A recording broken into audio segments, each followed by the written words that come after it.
For decades, the name Seagal meant one thing: bone-crunching Hollywood action. It was a brand built on Aikido, broken wrists, and blockbuster films that defined an entire era of tough guys. But what if the next chapter of that legacy wasn't being written on a movie set?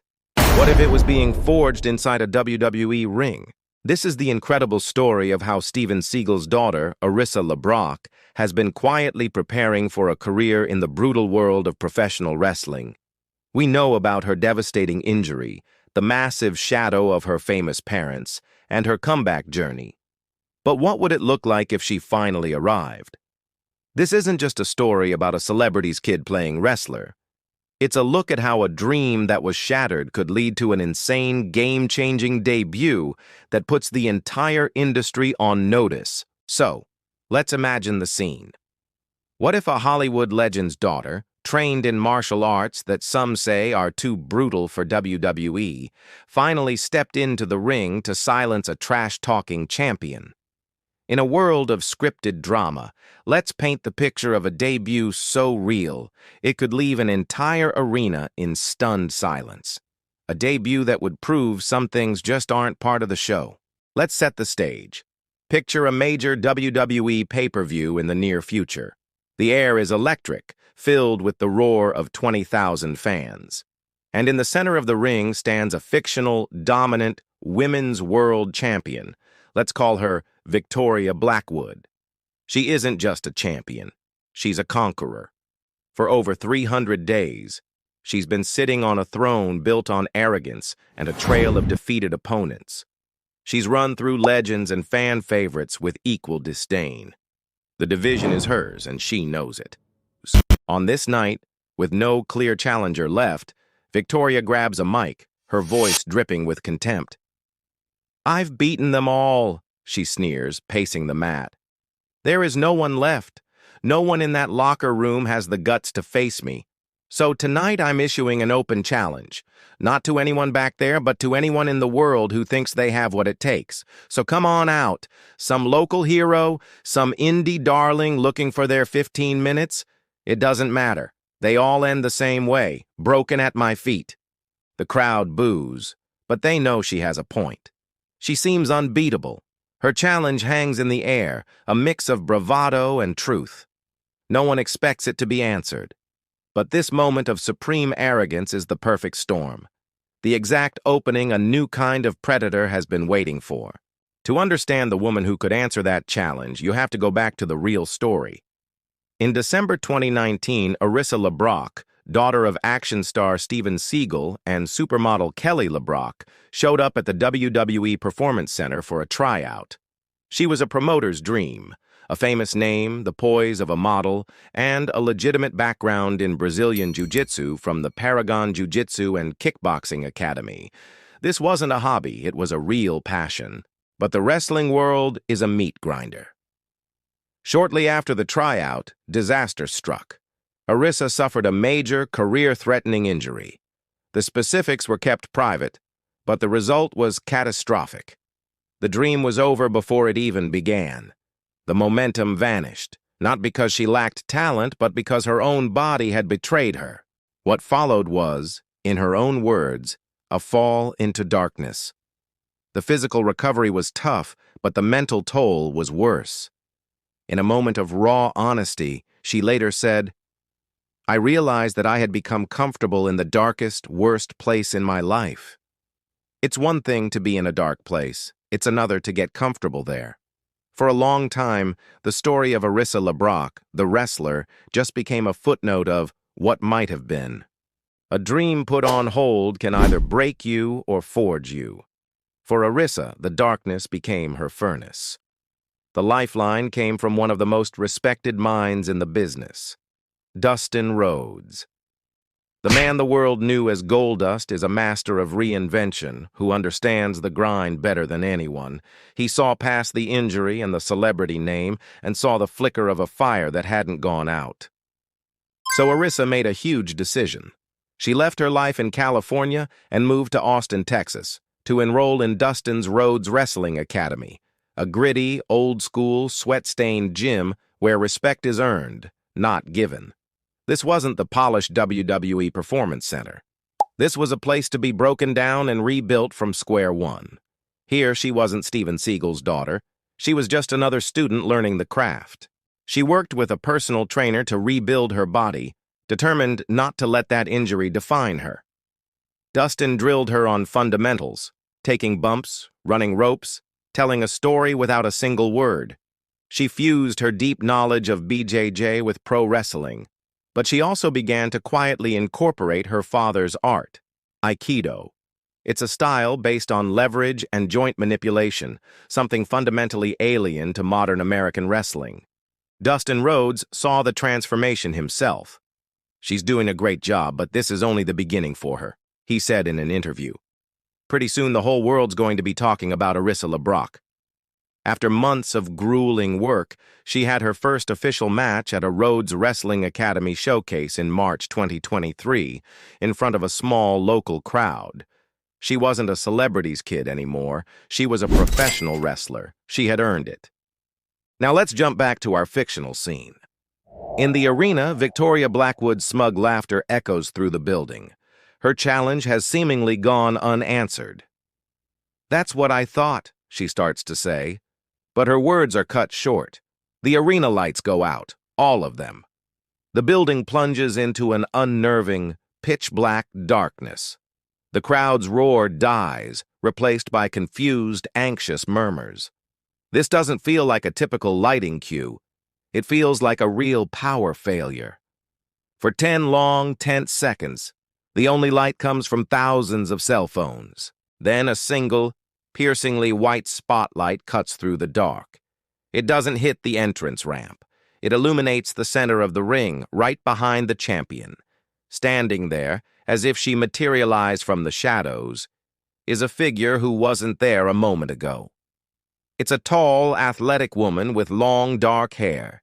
She isn't wearing flashy WWE gear, just simple black martial arts pants and a top. No logos, no glitter. Her posture is perfect, her expression unnervingly calm. It's Arissa LeBrock. A confused murmur ripples through the crowd. Some recognize her from her modeling career or the old news of her 2019 tryout.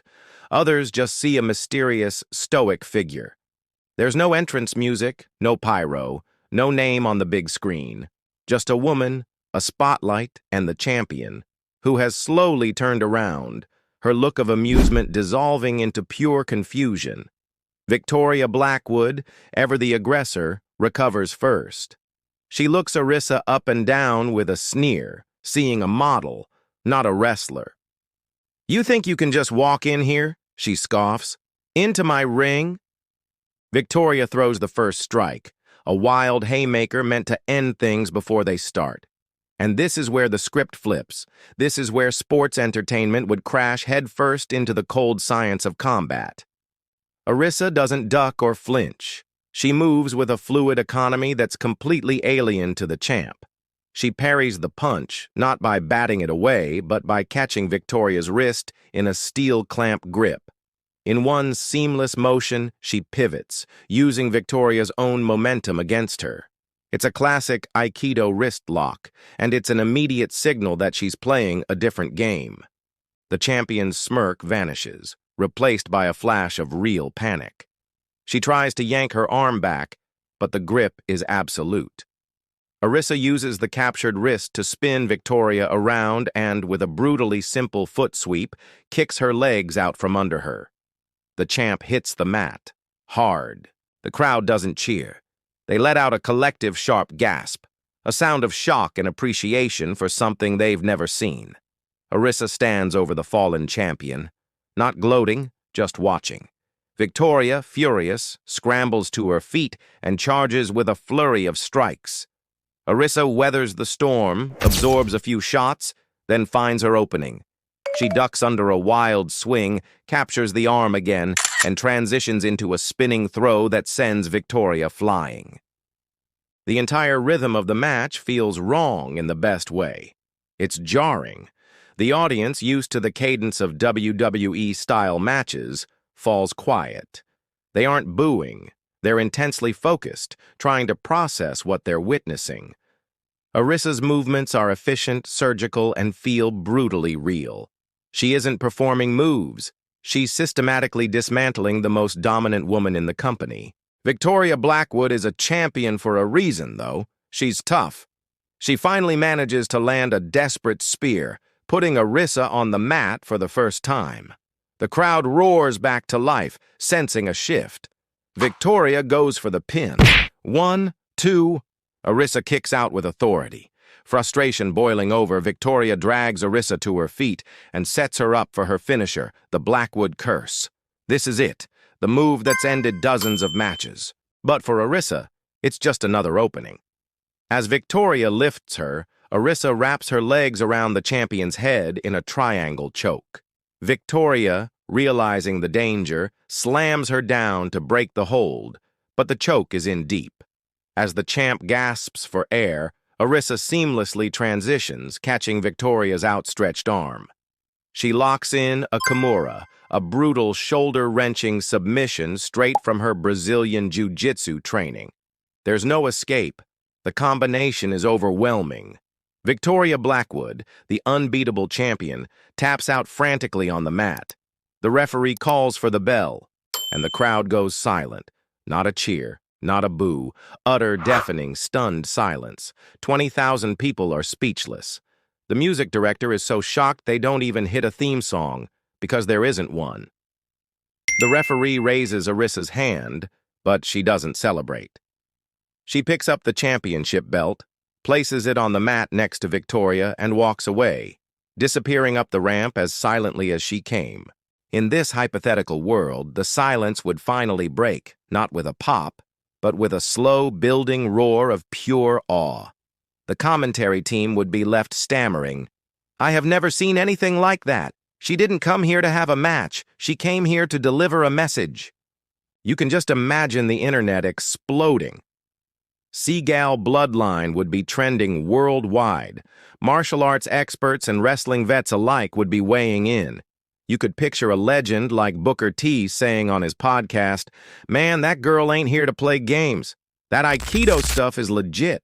She just brought a whole new level of realism to that division. Everybody better step up." Her debut would be more than a win. It would be a paradigm shift. She wouldn't have just beaten the champion. She would have neutralized her, exposing the gap between sports entertainment and legitimate combat. This single, silent debut would reset the entire landscape of the WWE Women's division. Dream matches that once seemed like fantasy would now be on the table. Could you imagine Arissa LeBrock against the submission expertise of Ronda Rousey or the raw striking power of Becky Lynch? What about the all-around athleticism of Charlotte Flair? Who do you think has the style and skill to be a credible threat to this new force? Drop your dream match for Arissa LeBrock in the comments below. Hollywood royalty, a famous last name, a martial arts legacy, that's all part of the story. But it's not the whole story. The real story is her resilience. The actual journey from a failed WWE tryout through a career-threatening injury to the grueling anonymity of a wrestling school is what's truly impressive. Nothing was handed to her. She forged her path herself in silence and sweat. The door to WWE closed on her once, so she didn't wait for it to reopen. She went out and built her own entrance, brick by painful brick. Arissa LeBrock's journey is a testament to the fact that legacy isn't just what you inherit, it's what you build. And while this debut was just a fantasy, her potential to one day unleash that legacy is very, very real.